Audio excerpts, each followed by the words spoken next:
যুক্তরাষ্ট্রে শিল্প সংস্কৃতি ও গণমাধ্যমে হস্তক্ষেপের অভিযোগ তুলে সরব হয়েছেন অস্কারজয়ী হলিউড অভিনেত্রী জেন ফন্ডা। ২৭ মার্চ ওয়াশিংটনে John F Kennedy Center for Performing আর্টসের সামনে আয়োজিত এক সমাবেশে তিনি নাগরিকদের নীরবতা ভেঙে স্বৈরাচারের বিরুদ্ধে দাঁড়ানোর আহ্বান জানান।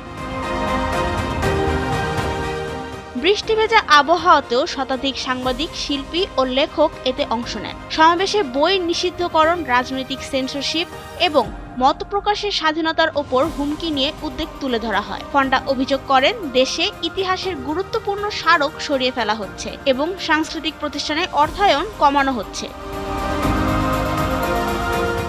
তিনি আরও দাবি করেন, ডোনাল্ড ট্রাম্পের প্রশাসন আমলে এসব প্রবণতা আরও বেড়েছে। কেনেডি সেন্টারকে প্রতিবাদের স্থান হিসেবে বেছে নেওয়ার কারণ ছিল গুরুত্বপূর্ণ। তার মতে, কেনেডি সেন্টার এখন বৃহত্তর সাংস্কৃতিক নিয়ন্ত্রণের প্রতীক হয়ে উঠেছে। তাছাড়া অভিযোগ রয়েছে, এই প্রতিষ্ঠানটির ওপর নিয়ন্ত্রণ প্রতিষ্ঠা করে অপছন্দনীয় বা প্রগতিশীল কর্মসূচি সীমিত করার চেষ্টা চলছে।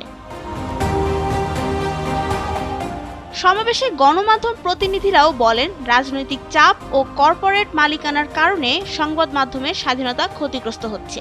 একই সঙ্গে লেখক, শিল্পীরা জানান, স্কুল, লাইব্রেরি থেকে শত শত বই সরিয়ে ফেলা হচ্ছে, যা তরুণদের চিন্তার স্বাধীনতাকে সীমিত করছে। তাদের প্রশ্ন, যেই বইগুলো সরিয়ে ফেলা হচ্ছে সেগুলো আদৌ বিপজ্জনক নাকি ভিন্ন মতকে ভয় পাওয়া হচ্ছে?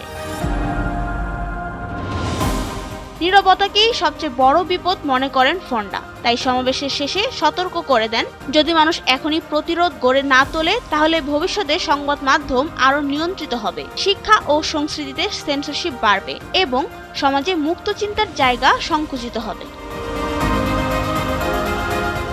নাবিলা রহিম, সময়ের আলো।